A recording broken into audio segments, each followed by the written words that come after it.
Yo también, como han comentado otros ponentes, estuve presente aquí en Gijón en el año 94. En aquel momento me boicotearon poniéndome a las 9 de la mañana del segundo día. Y hoy, como habéis visto, han cambiado de estrategia y me han puesto en una mesa redonda pues el primer día ya a última hora. En cualquier caso, bueno, pues eso no va a ser óbice pues para que no hagamos lo mejor que sabemos y nos dediquemos a presentar esta mesa redonda dedicada a la investigación abierta del Open Access al Open Data. Veremos las tres comunicaciones que se han presentado y luego, pues como viene siendo habitual, si al final pues tenemos alguna pregunta o alguna cuestión, pues la trabajaremos. En primer lugar va a intervenir Javier Clavero de la Universidad Politécnica de Cataluña, que nos va a presentar el portal Futur, portal de la producción científica de los investigadores en la Universidad Politécnica de Cataluña. Javier.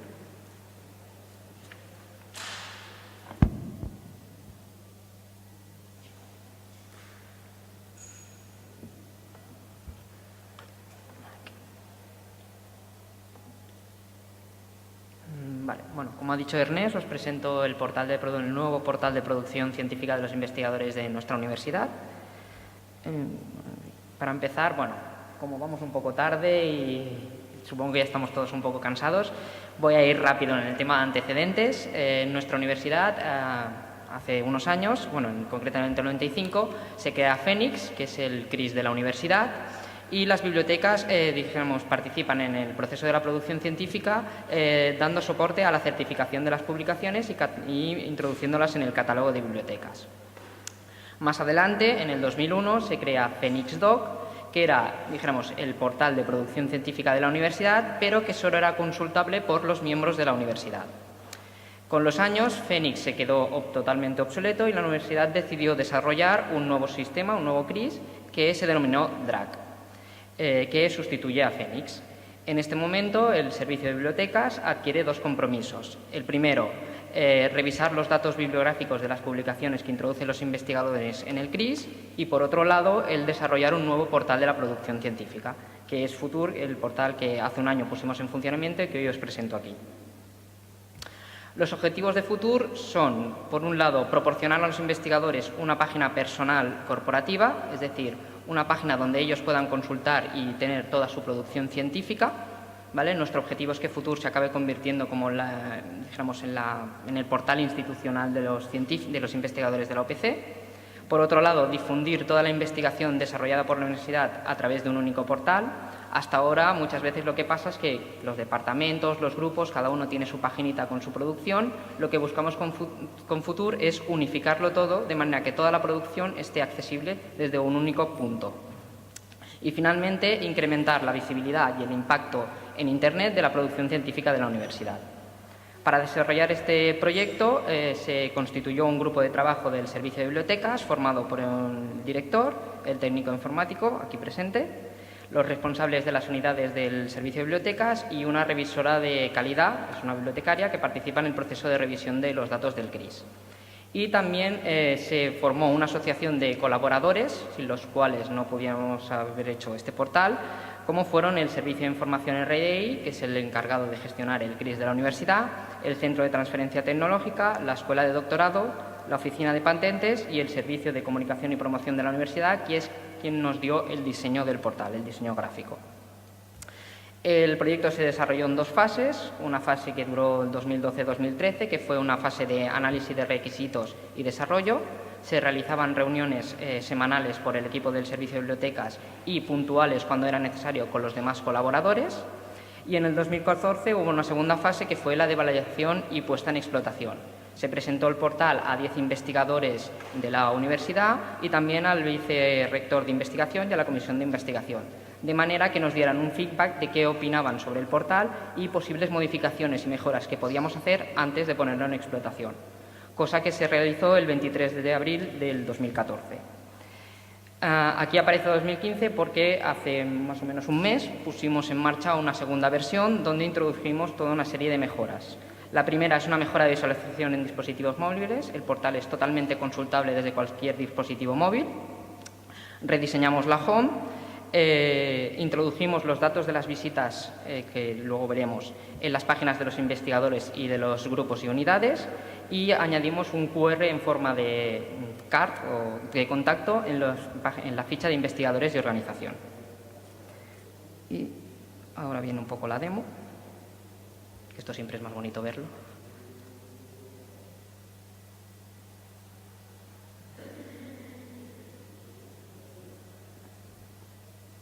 Bueno, a ver, no se acaba de cargar bien. Cuesta un poco. Bueno, el portal tiene todas las páginas del portal tienen una cabecera común con un menú de información y luego el menú principal que podéis ver aquí en forma del buscador y las bolitas que permiten acceso a los diferentes contenidos del portal. Los contenidos del portal provienen principalmente del CRIS de la universidad, pero nosotros los enriquecemos con otros datos provenientes de UPC Commons, que es el repositorio institucional de la universidad, el catálogo de bibliotecas, el directorio de personal y otras bases de datos externas, como puede ser la base de datos Invenes de patentes del Gobierno español, ¿vale? Lo juntamos todos y esto es lo que mostramos en Futur. A través de las bolas del menú se pueden acceder a los diferentes tipos de contenido, que básicamente son tres. Lo que son los investigadores, las personas, lo que hemos llamado organización, que engloba todo lo que son grupos de investigación, departamentos, escuelas y campus, y lo que nosotros llamamos actividades, que en realidad es la producción científica, que son el resto de bolas, de las cuales hemos destacado estas que podéis ver aquí a través del menú, pero que a través del portal se pueden acceder a otras, como pueden ser los premios o los concursos de arquitectura. En la parte central siempre encontramos el contenido, que en el caso de la home son una serie de enlaces para acceder a los diferentes recursos relacionados con la investigación, una parte central donde damos información de las visitas o de la producción científica del último año, y una tercera columna donde tenemos, dijéramos, accesos directos a una serie de recursos que hemos querido destacar, como son, por ejemplo, las revistas con artículos UPC o las publicaciones UPC. Todos los datos del portal se recuperan semanalmente, dado que el volumen de datos es muy grande. Entonces, tenemos actualizaciones semanales. Y para indicar a los investigadores cuándo pueden optar por la siguiente actualización, esto lo pueden ver en el pie. Decimos cuándo se hizo la última actualización y cuándo será la siguiente. Lo que me gustaría destacar principalmente es la ficha del investigador y de la organización, porque es donde hemos dedicado más esfuerzos.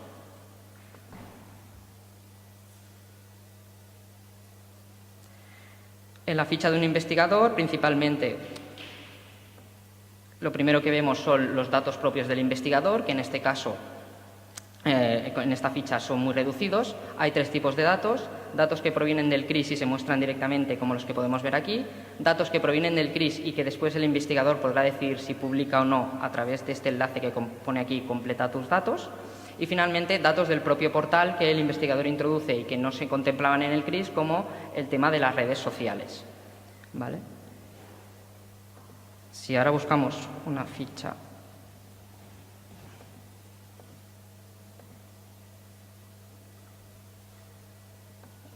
más completa, veréis que cuando un investigador entra y personaliza su ficha, dijéramos, ya tiene un aspecto mucho más completo, ¿vale? Estos son todos los datos que el investigador puede añadir a su ficha. Debajo de los datos principales tenemos una serie de accesos a diferentes herramientas para interactuar con el perfil del investigador en diferentes redes, como pueden ser el ORCID o el perfil de Scopus. Ahora se ha aumentado el zoom. Y, como os decía, el QR, que genera un contacto, que con el móvil, si lo escaneáis, os añadirá este investigador como contacto al móvil. Después de los datos principales del investigador, lo que hemos puesto es un resumen gráfico de la producción científica de ese investigador. En este caso son dos gráficos: un gráfico que es por tipos de actividad y en el otro es por tipo de actividad y por fecha. Y también una cosa que hemos añadido en la nueva versión del 2015, esto es difícil sin el ratón, es el número de visitas que recibe su ficha desde los diferentes países o en diferentes meses y años. Esto lo extraemos del Google Analytics. Finalmente, en la ficha lo que encontramos es propiamente la producción científica, es decir, todas las actividades que ese investigador ha introducido en el CRIS de la universidad.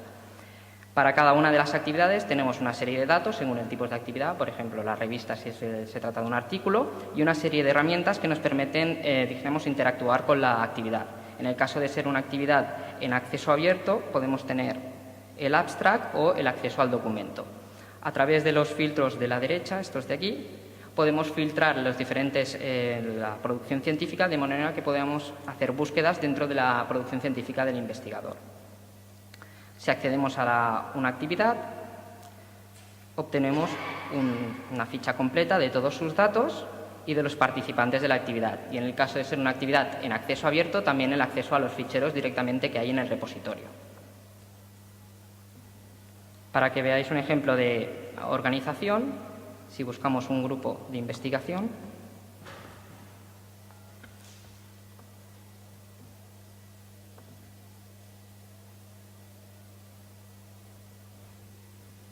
como veréis, la ficha es exactamente parecida, bueno, no exactamente igual, es parecida. Lo único que se añade los investigadores que pertenecen a ese grupo de investigación y luego se hace una conjunción de toda la producción científica de esos investigadores para formar la producción científica del propio grupo. No me quiero alargar más en la demostración. Tiempo. Pasaré directamente a resultados. Dos minutos.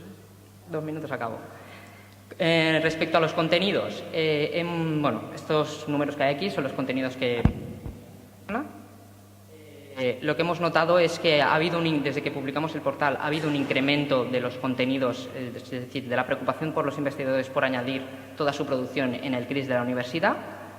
Respecto al tema de visitas, solo destacar que el tiempo medio de sesión en el portal es de 3 minutos 35 segundos, que para los que os dediquéis al mundo web como yo es mucho. Lo cual nos indica que a los investigadores les interesa mucho mirar su ficha en el portal, se están mucho rato mirando y por el feedback que recibimos esto es así. Y los resultados, dijéramos, a nivel de organización, que son los que creemos más importantes, que hemos conseguido, primero, mejorar la integración y la calidad de los datos de los diferentes sistemas de información. Gracias a poner en público todos estos datos, se han podido detectar deficiencias en los datos que se han podido corregir o que se han permitido crear dinámicas para corregirlos. Se ha aumentado el trabajo transversal y colaborativo entre el Servicio de Bibliotecas y otras unidades de la OPC que en otros momentos no habían tenido una relación muy estrecha. Y obviamente hemos aumentado el valor y la participación de la biblioteca y los bibliotecarios en el proceso de investigación de la universidad, dado que ya participan en el proceso de revisión de los datos de calidad del CRIS. Y finalmente, futuras acciones o desarrollos, porque nosotros no queremos que Futur sea una cosa que se quede estancada, sino queremos ir desarrollándolo para que cada vez sea mejor. Entre las cuales quiero destacar, primero, que estamos haciendo una campaña para que los investigadores se personalicen su ficha a través de, como he explicado, el formulario de personalización. Obviamente tenemos en cuenta las aportaciones que nos hacen los investigadores, ¿vale?, para añadir nuevas funcionalidades al portal, como por ejemplo crear que puedas exportar las actividades a versión BibTeX. O, por ejemplo, también estamos trabajando ahora en integrar la base de datos de expertos de la OPC. ¿Vale? La OPC tenía una base de expertos que decía quién era experto en cada una de las temáticas. Esa base de datos la tenía el Servicio de Comunicación y se quedó obsoleta. Y lo que estamos trabajando ahora es para integrarla, para que todo sea un único producto. Y muchas gracias y cualquier duda, pues aquí tenéis mi contacto.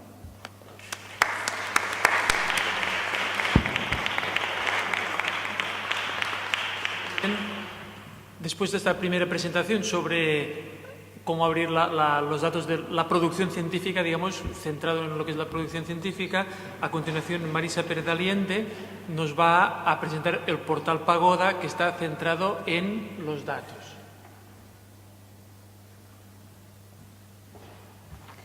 Hola, buenas tardes. Vengo aquí en representación de los compañeros de trabajo del Grupo de Ciencia del Consorcio Madroño y hemos trabajado en la realización Vale. Nuestro punto de partida, la Unión Europea es consciente de los beneficios económicos que aportan los datos en general y los datos de investigación en particular. Considera que son importantes tanto las publicaciones científicas como los datos de investigación que sirven para validar esos resultados de investigación. Y así lo pone de manifiesto en el acuerdo de subvención que tienen que firmar los beneficiarios de los proyectos de investigación en Horizonte 2020. Hay 2 artículos que hacen referencia a ellos y están íntimamente relacionados con el acceso abierto. Por un lado está el artículo 29.2 y el artículo 29.3. El artículo 29.2 se centra en la obligación que tienen los beneficiarios de los proyectos de investigación en dar a conocer sus resultados de investigación a través de publicaciones periódicas revisadas por pares y tienen una versión de las mismas o la depositan en los repositorios institucionales o temáticos o bien publican en abierto en estas publicaciones periódicas. Para ellos les da un periodo de 6 meses para las ciencias en general y 12 meses para las ciencias sociales y humanidades en particular. Se ha producido ya una evolución con el 7º programa marco. En el 7º programa marco, lo que era opcional, el depositar en abierto esas publicaciones científicas, ahora en Horizonte 2020 es obligatorio. Pero va un paso más hacia adelante Horizonte 2020 y la Unión Europea. También le interesan esos datos de investigación y así lo pone de manifiesto en su artículo 29.3, en el que dice que los beneficiarios deben aspirar al mismo tiempo a depositar los datos de investigación que nos van a servir para validar esos resultados de investigación, idealmente en repositorios de datos. Y por eso pone en marcha el piloto de datos de investigación en abierto. ¿Qué pretende el piloto de datos de investigación en abierto? Pues ni más ni menos que mejorar y maximizar el acceso y reutilización de los datos de investigación generados por los proyectos.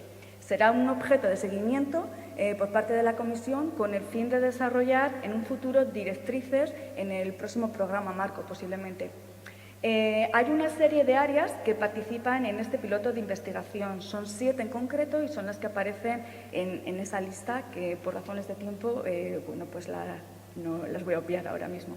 Sin embargo, hay otros proyectos que no pertenecen a estas áreas que participan en el piloto de investigación, pero sí que pueden participar en las mismas, solicitándolo y pasando las mismas directrices que tienen que pasar estos proyectos que pertenecen a estas áreas. Por otro lado, hay proyectos que pertenecen a las áreas del piloto y que tendrían que depositar en abierto los datos de investigación, pero por diversas razones, como puede ser que un proyecto no genere datos o por razones de confidencialidad, de protección contienen datos personales o por razones de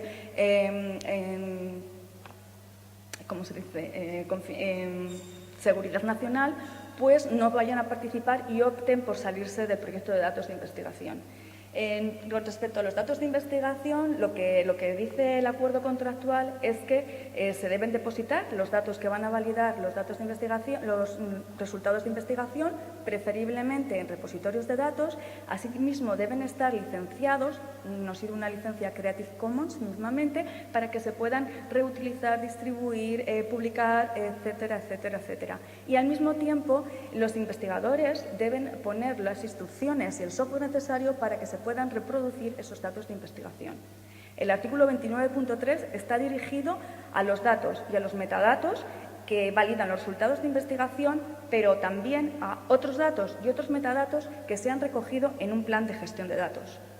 ¿Qué es un plan de gestión de datos? Bueno, pues un plan de gestión de datos es un documento que describe el tratamiento que van a recibir los datos de investigación recopilados o generados en el curso de un proyecto de investigación. Es decir, es un documento que va a recoger el ciclo de vida de los datos de investigación de un proyecto. Para Horizonte 2020, los proyectos que participen en el piloto tienen un periodo de 6 meses a partir de la firma del acuerdo para presentar una primera versión de ese documento. No es un único documento, sino que se pueden presentar varias versiones a lo largo de la vida del proyecto. Lo ideal sería al inicio del proyecto, a la mitad y al final. Y puede haber rectificaciones, obviamente, de una sobre otra. Un plan de gestión de datos se encuentra íntimamente relacionado con la agencia de financiación, es decir, la estructura que va a tener va a venir definida por esa agencia de financiación. De esta manera, en Horizonte 2020, la Comisión Europea indica que el plan de gestión de datos tiene que estar estructurado en 5 apartados. Por un lado, tiene que venir una parte de identificación y referencia de los datos de investigación, una descripción de esos datos de investigación, cómo se van a recoger, recopilar, se van a utilizar para las publicaciones, qué metadatos y estándares se van a utilizar para definir esos datos, Se van a compartir los datos, qué datos se van a compartir, quién va a tener acceso, quién no va a tener acceso, por qué se van a escribir determinados datos, es porque tienen datos personales, a qué afectan, dónde van a depositarse esos datos, necesito algún software para acceder a esos datos. Y por último, el quinto apartado, que sería todo lo relacionado con la preservación y los costes asociados a ese archivo de datos. De todos los datos que se van a generar, voy a conservar todos, solamente voy a conservar una parte de ellos. ¿Qué costes van asociados al final del proyecto? Entonces, eso, bueno, pues son las partes de ese plan de gestión de datos que nos ha solicitado Horizonte 2020 a través de la Comisión Europea. Con todo esto, el grupo de trabajo de ciencia gestionado o coordinado por el Consorcio Madroño y formado por la Universidad Politécnica de Madrid, la Universidad Rey Juan Carlos, Universidad Autónoma, Universidad de Alcalá, Carlos III y la UNED se ponen en marcha. Inicialmente también formó parte del proyecto la Universidad Complutense. ¿Y qué pretendemos? Bueno, pues desde nuestros servicios de biblioteca pretendemos ayudar a nuestros investigadores en la elaboración de ese plan de gestión de datos que les solicitan y en un futuro pues vamos a ver en qué manera podemos apoyarles con todo el tema de la gestión de los datos de investigación. Fruto de este trabajo se pone en marcha el portal Plan de Gestión de Datos, que no deja de ser otra cosa que el acrónimo de Pagoda. Tenemos ahí la dirección del mismo. Esta es la página principal del portal Pagoda. Pagoda no se pretende que sea un elemento que se haya elaborado en este momento y permanezca muerto, sino que vaya evolucionado a lo largo del tiempo y se vaya adaptando a otras políticas, a otras agencias de financiación. Y bueno, fruto de ello, bueno, pues ya vemos que hay una primera actualización, un avance en esa primera página, que es, bueno, pues desde hace una semana tenemos una cuenta de Twitter y aparece ya incrementada en la misma. Está estructurada en varias secciones y una de ellas es crear un plan de gestión de datos. Hemos dicho que un plan de gestión de datos está íntimamente relacionado con las directrices que nos aporta la agencia de financiación. En estos momentos nosotros solamente tenemos una agencia de financiación que nos esté solicitando el plan de gestión de datos, que es Horizonte 2020, la Comisión Europea. Entonces, está muy orientado a esos requerimientos. Se han incluido en una serie de documentos que le pueden ser de utilidad al investigador que se enfrenta en un primer momento a la elaboración de ese plan de gestión de datos. Se han incluido también algunos ejemplos de planes de gestión de datos reales presentados por investigadores de otras universidades. Se les da acceso a una serie de documentos que les pueden servir de referencia y de utilidad de acceso, y también se han traducido las directrices para la gestión de datos en Horizonte 2020. Se han elaborado unas preguntas frecuentes que permiten asesorar y lo que se pretende más que nada es una pequeña toma de contacto para el investigador que se lanza por primera vez a todo lo relacionado con los datos de investigación, el acceso abierto, Horizonte 2020 y el piloto de los datos de investigación. Pero sin duda el elemento estrella del portal es PGD Online. PGD Online es una herramienta en línea para elaborar planes de gestión de datos. Está abierto a todos los investigadores. Es el desarrollo de un software desarrollado por el Digital Curation Center del Reino Unido, que no se comercializa, sino que está en acceso libre, es un software libre, es DMP Online. A través del Consorcio Madroño nos pusimos en contacto con ellos, nos pasaron el código y ahora mismo, bueno, pues DMP Online se ha convertido en PGD Online customizado y seguimos en contacto para ir añadiendo las posibles actuaciones que tengan en el software.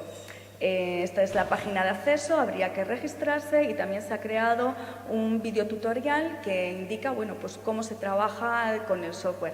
Realmente es un programa muy sencillo, muy fácil de utilizar y lo importante y lo interesante es el contenido que se vaya a introducir.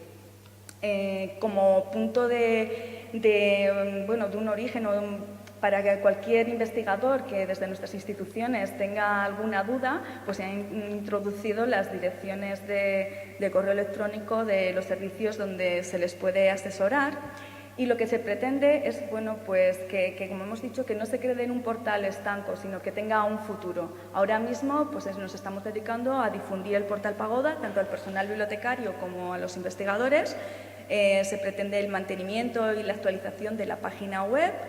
Se está formando también al personal bibliotecario para capacitar en su labor de orientación a los investigadores de sus centros, y también lo que se pretende es colaborar con los servicios de investigación de nuestras respectivas universidades.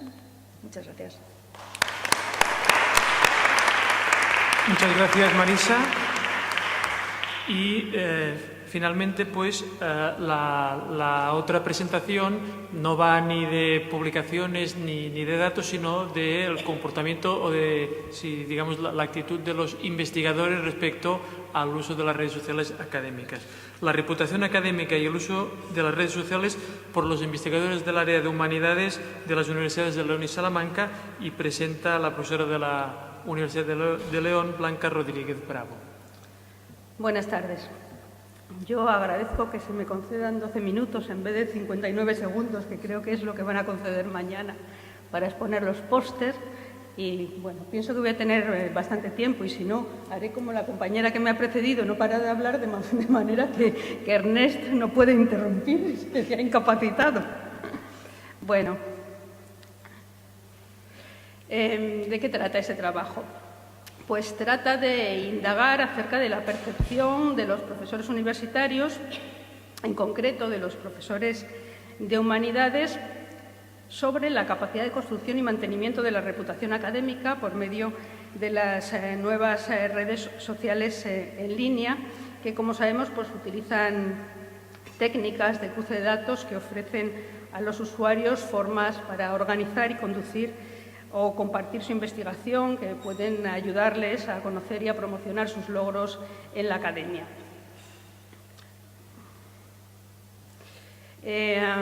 ¿Cómo se realizó este trabajo? Bueno, este trabajo se llevó a cabo entre las entrevistas, consistió en una serie de entrevistas individuales, algunas virtuales y también algunos focus groups, que se realizaron entre el 17 de septiembre y el 17 de octubre de 2014, tanto en la Universidad de León como en la Universidad de Salamanca. La muestra pues, es relativamente reducida, somos conscientes de ello, y en concreto se entrevistó a 35 investigadores de áreas de conocimiento variadas, pero todas ellas dentro del campo de las humanidades. En concreto, me parece que fueron 16 de la Universidad de León y 15 de la Universidad de Salamanca.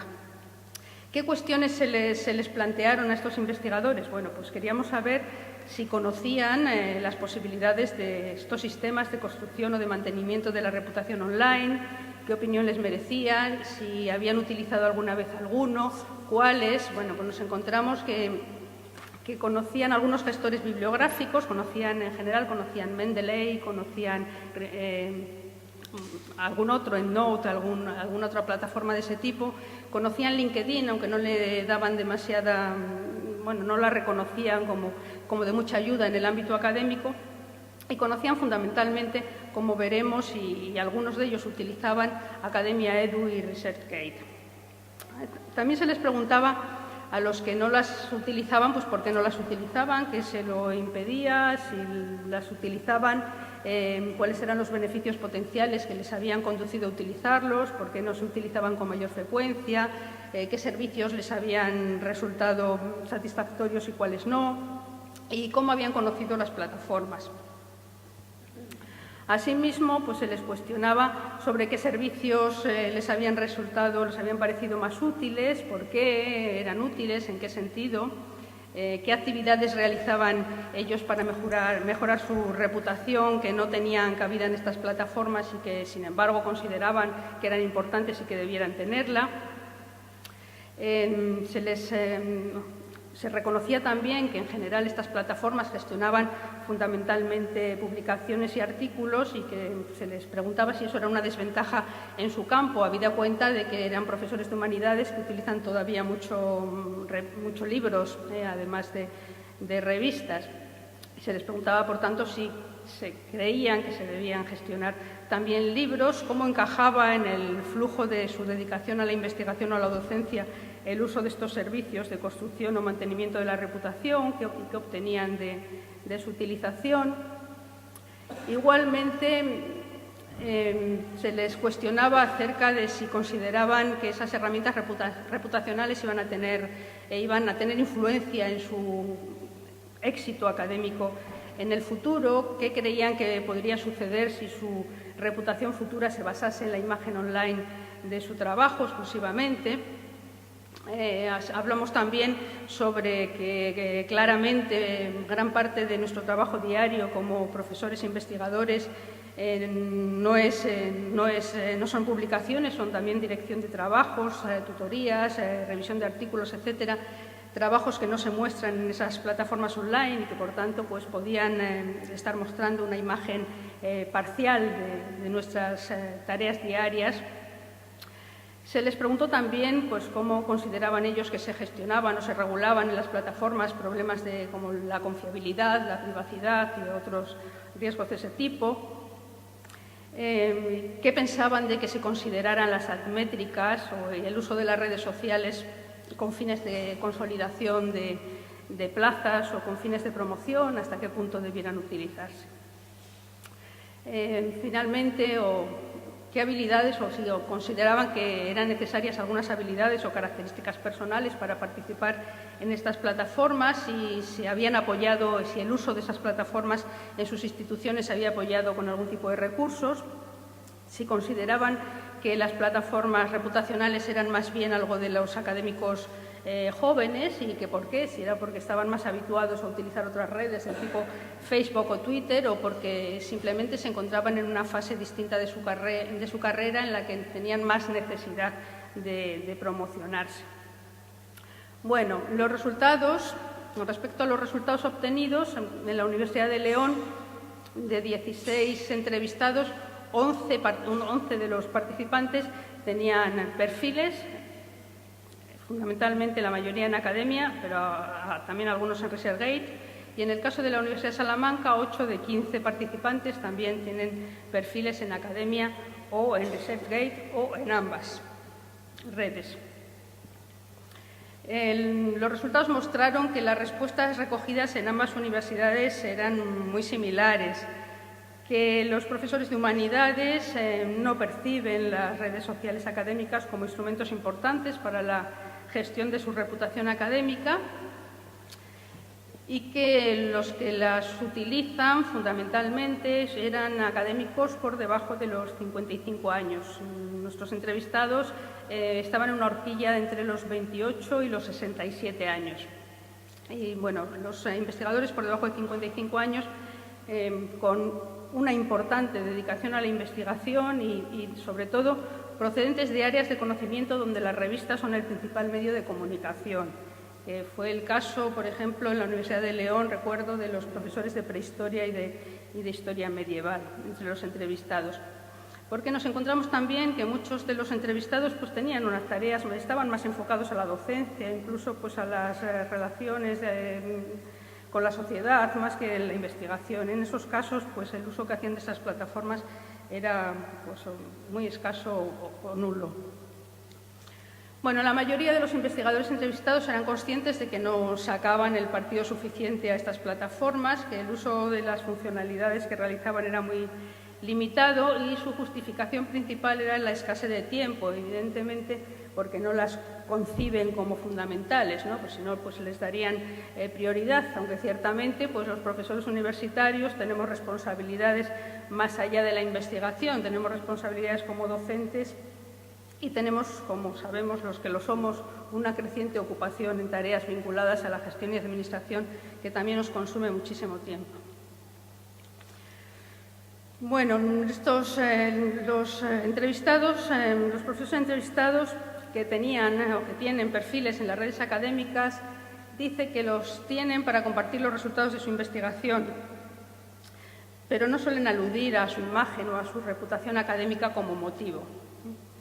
Estos profesores, los resultados mostrados es que no dedican mucho tiempo al mantenimiento de sus perfiles, que las tareas que realizan fundamentalmente son las de actualizar sus publicaciones y a veces pues porque hay algún otro compañero que les pide una publicación y seguir, en principio, seguir publicaciones y seguir a otros especialistas con intereses afines. Solo muy ocasionalmente han participado en foros de debate en estas redes y, por tanto, pues utilizan la funcionalidad de repositorio de las redes sociales, pero no las otras o las demás o las funcionalidades más propias de las redes sociales. La principal motivación, por tanto, para utilizarlas es mantenerse al día de los desarrollos de las líneas de investigación que les interesan y comunicar la propia investigación. Piensan que, bueno, que estas herramientas pues, pueden hacerles conseguir más citas y, por tanto, pues, ventajas consecuentes en el reconocimiento. Pero la mayoría considera que con su uso consiguen visibilidad y popularidad, no tanto prestigio ni reputación, sino, bueno, pues son más conocidos, más famosillos o más demás. Pero no quiere decir con eso, no piensan que por eso se les considere mejores ni que sean mejores. Bueno, en general se percibe una escasa utilidad de estas herramientas para la docencia y se muestran en general de acuerdo sobre el hecho de que estas plataformas no reflejan gran parte de las tareas que desempeñan los académicos y, por tanto, que la imagen de la reputación que ofrecen es parcial. Está claro que las humanidades pues, son áreas donde prima el trabajo individual y, además, todavía muy vinculado al libro y al documento en papel como medio de comunicación y, por tanto, pues quizá si estas mismas entrevistas se realizan en otros ámbitos, pues los resultados son más positivos y nos encontramos que, bueno, pues que se utilizan más. Esa también fue mi percepción, porque yo también investigué al vicerrector de investigación y al cargo por debajo del vicerrector de investigación, que me decía que, por supuesto, cualquier investigador, que eran de biología, que cualquier investigador que investigara conocía estas redes y las utilizaba. Digo, bueno, pues será verdad, pero en el campo de las humanidades yo creo que no, porque yo busqué entrevistar a personas con prestigio en el caso de mi facultad. No elegí a todos los que sabía yo que investigaban poco, sino que fui a buscar también a los que investigaban mucho y hacían muy poco uso de estas redes y las conocían muy poco. 2 minutos, Blanca, perdona. ¿Ya se acabó el tiempo? 2 minutitos y... Bueno, que vimos, como comentaba antes, algunas diferencias entre los académicos entrevistados en función de que en su área de conocimiento hubiera tradición de utilización de las revistas o no. Eso ya lo había comentado.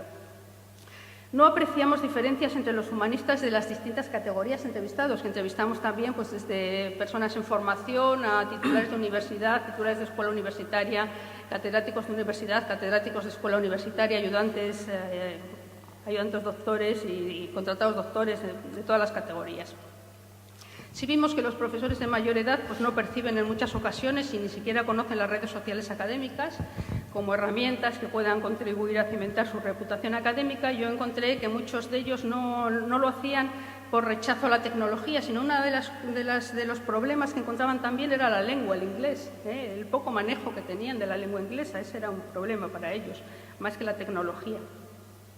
Los profesores más jóvenes pues sí conocen algunas redes, las utilizan ocasionalmente, pero tampoco dedican mucho tiempo a cuidar aspectos que podrían contribuir a mejorar su visibilidad y su reputación académica. Y, sin embargo, pues son los que parece que pueden obtener mayores ventajas de estos mecanismos reputacionales en forma de nuevos contactos que les permitan colaborar en investigaciones afines. Ya estoy terminando, Ernest, es verdad. No se muestran proclives tampoco los entrevistados generalmente al uso de los indicadores, de las altmétricas, de estas plataformas para su evaluación. En parte porque son conscientes de que no salen favorecidos en la imagen que ofrecen y en parte también porque yo creo que porque no consideran que se mida el prestigio ni la reputación, sino la popularidad y la visibilidad, que son cuestiones no son idénticas. Argumentan además pues, que estos indicadores se limitan a mostrar una parte de su tarea investigadora, como son las publicaciones, pero que hay otras actividades que no reflejan, como participación en congresos, organización, participación en proyectos y redes, dirección de tesis doctorales, etcétera, etcétera. Bueno, lo positivo, algo muy positivo, que el hecho de haber participado en las entrevistas pues, ha provocado que algunos profesores se planteen prestar más atención a estas plataformas y redes sociales académicas en el futuro. Y que, bueno, en el caso de León, cuando yo hablé con las personas encargadas de investigación, sí recomendé que se procurase que las bibliotecas universitarias difundieran este tipo de plataformas, igual que difunden pues, los gestores bibliográficos, por ejemplo. Nada más. Muchas gracias. Muchas gracias, Blanca.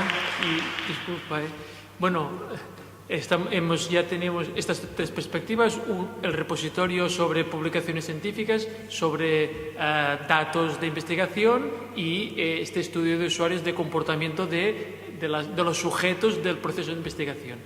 En este punto yo creo que, aunque es un poco tarde, pero yo creo que si tenéis alguna pregunta, pues vamos a estar muy contentos de poderla responder y profundizar un poquitín más en las tres presentaciones que han hecho.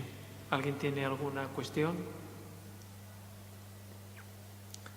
Yo quisiera, relacionando el tema que ha presentado Blanca, que yo creo que es muy relevante, el de los estudios de los investigadores, cómo se comportan, lo que hacen, pero quizá aplicado a los dos portales. Y quería preguntar si tanto del portal de la producción científica como el repositorio para datos de investigación, si tenéis algún input de la valoración que hacen los investigadores sobre el trabajo que habéis hecho, aunque entiendo que el caso de Pagoda es más justo, ¿no? Pero sí, ¿qué inputs tenéis? ¿Sean más formales, más estructurados, como han hecho pues Blanca y José Antonio, o más informales sobre el trabajo que habéis llevado a cabo? Espera. Bueno, ya. Ahora mismo sí está preparado para elaborar los planes de gestión de datos de aquellos investigadores que necesiten presentarlo para cumplir con el piloto de datos de investigación en abierto. Y no sé los datos cuántos investigadores han podido acudir y utilizarlo. También es cierto que está abierto a cualquier investigador y a cualquier persona que se registre, o sea que puede entrar cualquiera para ver cuál es el funcionamiento, o sea que los datos luego... En vuestro caso es incipiente, ya, sí. Claro. Bueno, en nuestro caso un poco ya hicimos una entrevista previa a 10 investigadores para evitar represalias. En general, realmente hemos recibido muy buen feedback. Es decir, no te puedo dar números, pero sí que los investigadores no ha habido grandes cabreos, sino que les ha parecido muy bien la iniciativa del portal. Incluso pues nos van haciendo aportaciones porque quieren que realmente el portal se acabe convirtiendo en una manera de que ellos puedan presentar su currículum en la web, ¿vale? Respecto al...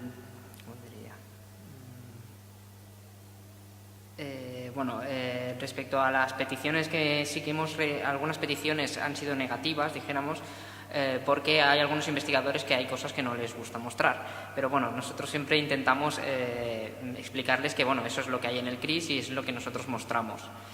También damos herramientas para que ellos, por si alguna razón, puedan, dijéramos, ocultar alguna de las subpublicaciones porque no les interesa que aparezcan. Porque parte de los datos provienen del CRIS antiguo y se tenían que revisar, ¿vale? Pero en general el feedback de los investigadores ha sido muy bueno, mejor del que creíamos inicialmente. Muy bien.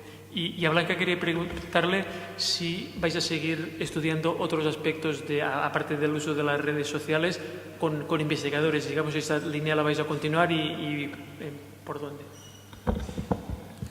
No lo hemos pensado, pero yo creo que sí, podemos continuar un poco, sí. De hecho, seguramente vamos a escribir una EDICIC para el EDICIC de la Complutense relacionado con este tema. Bueno, y aquí nos quedamos. Muchas gracias por vuestra asistencia, vuestra paciencia y a reponer fuerzas que mañana continúa. Muchas gracias.